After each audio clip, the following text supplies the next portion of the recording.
Good morning dear students. कैसे हैं आप सभी। उम्मीद है आप लोग अच्छे होंगे, घर में अच्छे से पढ़ाई कर रहे होंगे। क्लास 7 साइंस सब्जेक्ट में हम चैप्टर 19 पढ़ रहे हैं बच्चों, जिसमें हम पढ़ रहे हैं मिट्टी के बारे में। बच्चों सबसे पहले आप लोग मेरे चैनल को सब्सक्राइब कर लीजिए, लाइक की बटन दबा दीजिए और बेल आइकन के बटन जरूर दबाएं बच्चों, ताकि आने वाले न्यू वीडियो की नोटिफिकेशन आपके मोबाइल पर समय पर मिल जाए। बच्चों आज हमें पढ़ना है क नंबर में रेतीली मिट्टी। हम देख रहे थे बच्चों पिछले वीडियो में कि मिट्टी इन्हीं विभिन्न प्रकार के कणों से मिलकर बनती है और अलग अलग प्रकार की मिट्टी के कणों की मात्रा अलग अलग होती है। इन्हीं कणों की मात्राओं के आधार पर मिट्टी को क्या किया गया है, वर्गीकरण किया गया है। तो यहाँ पर देखिए, ये रेतीली मिट्टी कौन सी मिट्टी होती है, कैसी होती है। यदि मिट्टी में बड़े आकार के कणों की मात्रा ज़्यादा हो तो उसे क्या कहते हैं, रेतीली मिट्टी कहते हैं।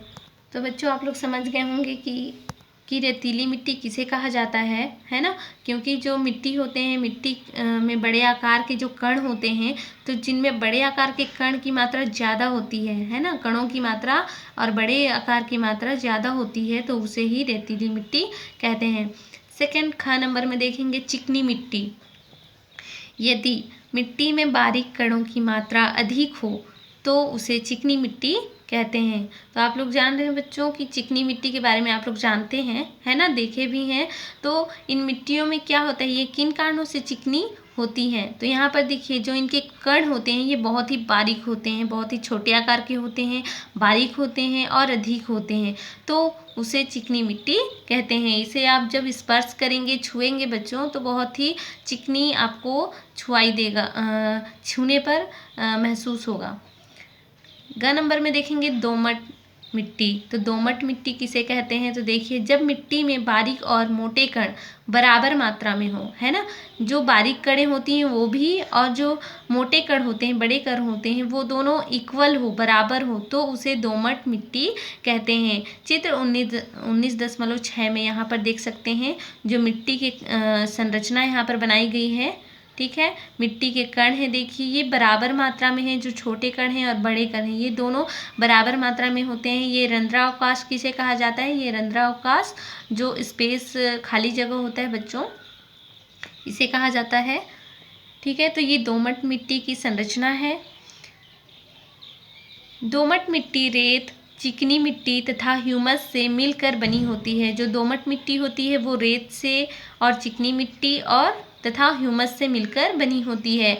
इसमें छोटे बड़े कण समायोजित होते हैं। इनमें क्या होते हैं, जो छोटे बड़े कण होते हैं वो समायोजित होते हैं, यानी कि मिक्स होते हैं, है ना।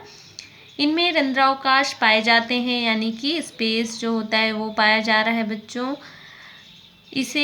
इस कारण यह पर्याप्त मात्रा में जल और वायु धारण कर सकती है ना। ये पर्याप्त मात्रा में जल भी धारण कर सकती है और वायु भी। यह मिट्टी पौधों के विकास के लिए अत्यधिक उपयोगी है। तो बच्चों, जो दोमट मिट्टी होता है ये पौधों के लिए बहुत ही उपयोगी होता है।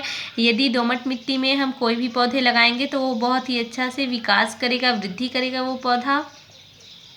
अब हम देखते हैं 19.7 मिट्टी के गुण। आपने मिट्टी के बारे में बहुत सी जानकारी प्राप्त कर ली है ना। हमने मिट्टी के बारे में बहुत सी जानकारी प्राप्त कर ली है। आइए अब आपके द्वारा एकत्रित किए गए मिट्टी के नमूने से उनके गुण धर्म की जांच करें तथा सारणी 2.2 को कॉपी में बनाकर प्राप्त निष्कर्ष उसमें लिखें।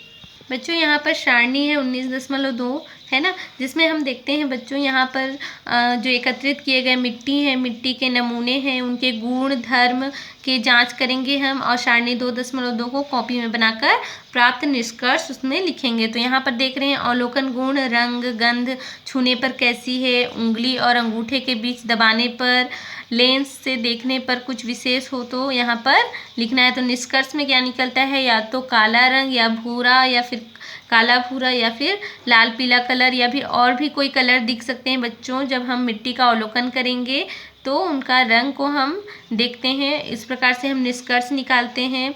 गंध सौंधी है या बदबूदार है या फिर गंधहीन है, कोई महक नहीं है, इसके अनुसार निष्कर्ष निकलता है अवलोकन के पश्चात। छूने पर कैसी है, तो बारीक है, चूर्ण है, ढेले वाली है ना। तो ये हमें छूने पर पता चलता है बच्चों। उंगली और अंगूठे के बीच दबाने पर क्या होता है, कड़ा महसूस होता है, कड़ी या फिर लचीली या भुरभुरी है ना, या चिपचिपी। लेंस से देखने पर कुछ विशेष जो उनकी संरचनाएं दिखती हैं कैसी हैं, दोमट मिट्टी की संरचना की तरह है या फिर रेतीली मिट्टी की तरह है या चिकनी मिट्टी की तरह, तो वो हमें देखने पर प्राप्त होती है। ये सारणी में हम देखकर लिखते हैं। तो मिट्टी का एक गुण उसकी जल धारण क्षमता है ना। जो मिट्टी का एक गुण है उसकी जल धारण क्षमता है। आइए देखें कौन सी मिट्टी अधिक जल धारण करती है। क्रियाकलाप 3 में देखेंगे, आवश्यक सामग्री में 3 कीप लेंगे और चाड़ी लेंगे है ना, और 3 मापक है ना। जो कीप होते हैं इसे ही चाड़ी कहा जाता है बच्चों, और आप सभी जानते हैं कीप किसे कहा जाता है। मापक सिलेंडर जिसे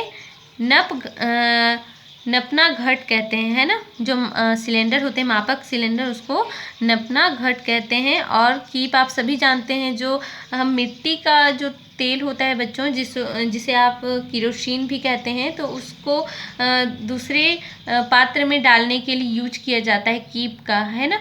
तो इसी प्रकार से कीप लेना है हमें, मापक सिलेंडर लेना है, कांच के गिलास लेंगे हम, और चिकनी मिट्टी लेंगे, रेतीली मिट्टी लेंगे और दोमट मिट्टी। ठीक है। यदि उपलब्ध ना होने पर चिकनी मिट्टी तथा रेत की समान मात्राएं क्या करेंगे, मिलाकर तैयार करेंगे। यदि हमारे पास चिकनी मिट्टी नहीं होंगी बच्चों तो क्या करना है, रेत की समान मात्राएं मिलाकर तैयार कर लेना है मिट्टी। छन्ना, पत्रक और कपास है ना। छन्ना पत्रक आप लोग जानते हैं, जिसमें एक पत्रक आता है जिसे फिल्टर पेपर भी कहा जाता है ना, या फिर छन्ना पत्रक कह सकते हैं। इसके द्वारा क्या किया जाता है, छन्ने की क्रिया जो होती है, छानने की क्रिया, उसे छन्ना पत्रक कहते हैं। ये छन्ना पत्रक के द्वारा हम छानते हैं और जो पदार्थ है उसको अलग अलग कर लेते हैं। और कपास लेंगे, ये आवश्यक सामग्री में हम इतने चीज़ों को लेंगे। अब देखते हैं, प्रत्येक कीप में छन्ना पत्रक मोड़कर लगाएं तथा थोड़ी सी रुई रख दें। पहली कीप में 50 ग्राम रेतीली मिट्टी, दूसरी तथा तीसरी कीप में उतनी ही मात्रा में क्रमशः चिकनी व दोमट मिट्टी लें और प्रत्येक कीप को चित्र 19.7 के अनुसार गिलास या मापक सिलेंडर पर रखें। तो यहाँ पर आप लोग देख रहे हैं बच्चों कि किस प्रकार से जो कीप है ना, कीप में हम क्या डालते हैं, छन्ना पत्रक को मोड़कर डाल देंगे। किस प्रकार से डालेंगे, मान लो बच्चों ये हमारा क्या है, छन्ना पत्रक है। इसी प्रकार से छन्ना पत्रक होता है ना। इसमें क्या किया जाता है, इस प्रकार से हम इसे फोल्ड कर लेते हैं, इस प्रकार से देख रहे हैं है ना। और इसको कीप भी आप लोग देखें इसी प्रकार से होता है कीप। उस कीप में हम ऐसे करके उसको डाल देते हैं, छन्ना पत्रक को रख देते हैं है ना। और यहाँ बीच में हम क्या डालेंगे, रुई डालेंगे। ठीक है। और फिर उसके बाद में क्या करते हैं बच्चों, पहली कीप में 50 ग्राम रेतीली मिट्टी और दूसरी कीप में क्या करेंगे, दूसरी तथा तीसरी कीप में उतनी ही मात्रा में क्रमशः चिकनी व दोमट मिट्टी लेंगे है ना। एक में रेतीली मिट्टी लेंगे और दूसरी और तीसरी में दोमट मिट्टी लेंगे, चिकनी और दोमट मिट्टी। प्रत्येक कीप को चित्र 19.7 के अनुसार क्या करना है, गिलास या मापक सिलेंडर पर रख देंगे है ना। बच्चों आप लोग यहाँ पर डायग्राम भी देखते चलेंगे, मिट्टी की जल धारण क्षमता। तो यहाँ पर हम देखते हैं जो रेतीली मिट्टी होती है ना, ये कीप है बच्चों, ये आपको कीप दिखाई दे रही है ना। और कीप के अंदर छन्ना पत्रक भी डाले हुए हैं। और हम क्या लिए हुए हैं, रेतीली मिट्टी लिए हैं, एक में दोमट मिट्टी लिए हैं और एक में चिकनी मिट्टी लिए हैं। ठीक है। तो छन्ना पत्रक के द्वारा हम क्या डालेंगे, पानी जब डालते हैं तो देखते हैं कि कपास कीप है ना, मापक सिलेंडर में हम क्या करते हैं, मापक सिलेंडर में इसलिए लेते हैं ताकि हम माप सकें जो पानी की जो सोखने की क्षमता है ना, जो जल धारण की क्षमता है, जल को वो कितना समाहित कर लेते हैं अपने में, कितना धारण कर लेते हैं, उससे हम माप कर ये जान सकते हैं कि किस मिट्टी में जो पानी यानी कि जल को सोखने की जो धारण क्षमता अधिक है वो किस मिट्टी में है, ये पता चलता है। तो यहाँ पर देखिए इन तीनों कीपों में 50-50 मिलीमीटर पानी धीरे धीरे मिट्टी की पूरी सतह पर डालें, है ना। पूरा पानी एक ही जगह पर ना डालें, क्या करना है, धीरे धीरे इन चारों ओर ऐसे डालना है सभी सतहों पर। पूरा पानी एक ही जगह पर ना डालें। कुछ समय बाद जब कीप की पानी की बूंदों का गिरना बंद हो जाए, कीप से जो पानी है वो बूंदों का गिरना, है ना, वो बंद हो जाए, तब प्रत्येक मापक सिलेंडर में एकत्रित पानी की मात्रा नाप लें। यदि आपने क्रियाकलाप में गिलास लिए हैं, है ना, क्रियाकलाप में यदि आप गिलास लिए हुए हैं, तब गिलास में एकत्रित पानी को मापक सिलेंडर से नाप लें।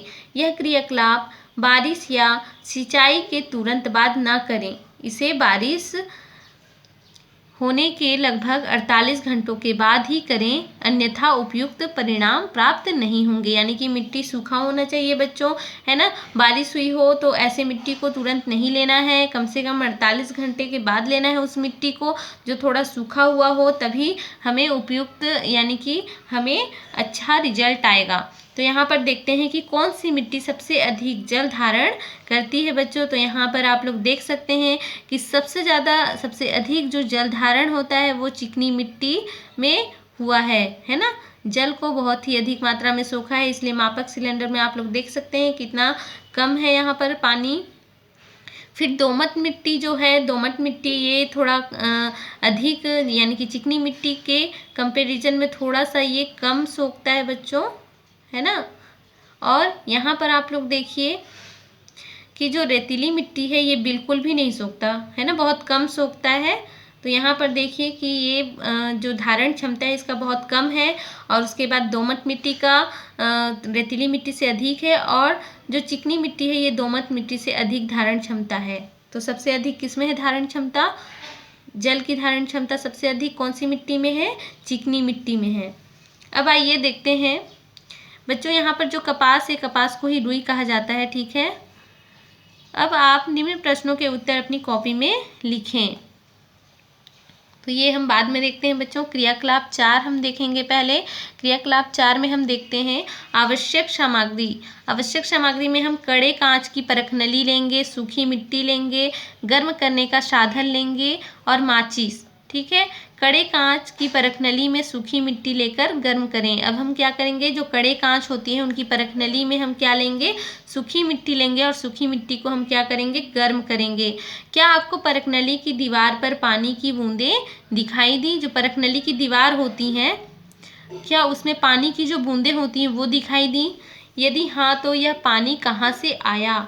तो बच्चों हमें जो परखनली होती है उनके दीवारों में हमें दिखाई देती है बच्चों, जो पानी की बूंदें होती हैं वो दिखाई देती हैं, क्योंकि मिट्टी में क्या होती है, नमी होती है, पानी होती है, और जब हम गर्म करते हैं तो वो पानी वाष्पित होती है, तो वाष्पित होकर वो जो दीवार है वहाँ पर होती है। जब वो वाष्प वाली पानी ठंडी हो जाती है तो वो बूंदों में दिखाई देती है, पानी की बूंदों में, है ना। तो ये कहाँ से आई बच्चों? तो देखिए, अब मिट्टी को परखनली से किसी प्लेट में निकाल लें, है ना, मिट्टी को हम अलग कर लेंगे, किसी प्लेट में निकाल लेंगे। इसकी तुलना बिना गर्म की गई मिट्टी से करें तथा इन प्रश्नों के उत्तर अपनी कॉपी में लिखें। क्या दोनों मिट्टियाँ एक ही प्रकार की दिखाई दे रही हैं?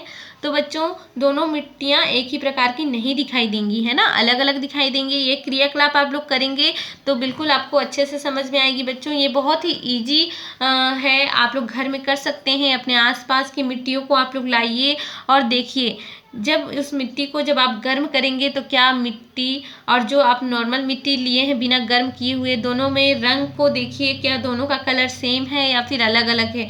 आपको बिल्कुल बच्चों अलग अलग कलर आपको नजर आएंगे।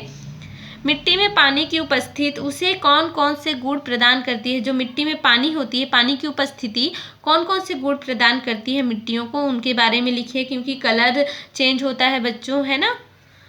इस गुण का पौधों के लिए क्या महत्व है? इसका आंसर लिखेंगे, इस गुण का जो पौधों के लिए है क्या महत्व है, क्योंकि जो अधिक पानी सोखता है और जो बहुत कम सोखता है, तो इसमें पौधों के लिए बहुत ही महत्वपूर्ण ये मैटर करता है बच्चों, जो उनका गुण है ना। यदि पानी अच्छे से धारण करेंगे तो वो पौधे क्या होते हैं, अच्छे वृद्धि करेंगे, बहुत अच्छे से वृद्धि करेंगे, और फल फूल ये सारी चीज़ें होंगे।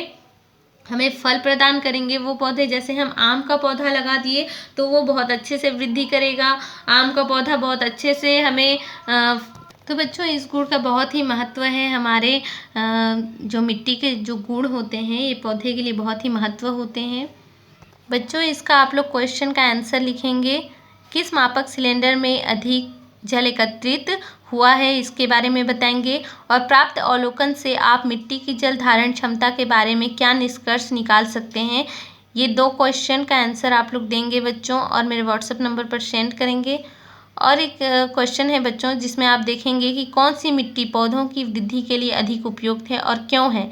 ये 3 क्वेश्चन का आंसर आप लोग लिखेंगे और मेरे व्हाट्सएप नंबर पर सेंड करेंगे बच्चों। ठीक है बच्चों, बाय बाय, टेक केयर।